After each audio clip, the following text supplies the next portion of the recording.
ngibingelele bonke abakhona ngezihlalo zabo nabantwana abasedodeni.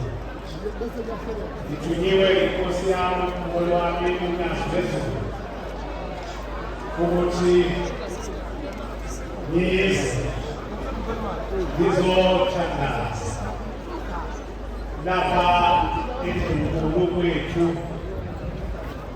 ithe nayikhona. Ngaphandle yokuchitha isikhathi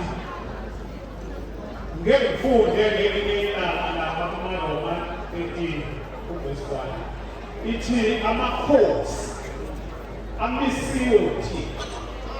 Omelana namakhosi umelana nokumiswa uThixo.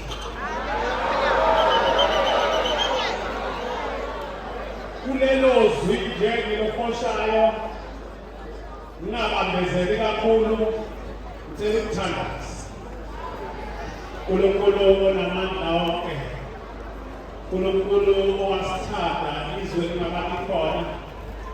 Siyabonga Nkosi lolu suku osiphe lona namhlanje esade silifisa.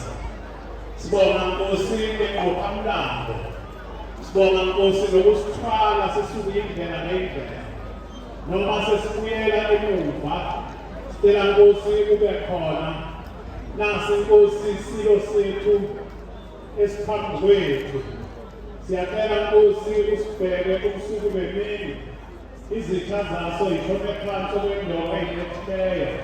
Konke lokhu sicela ngegama elikhulu leNkosi yami uYazi LweZulu uze kwephakade. Amen. Sibonga.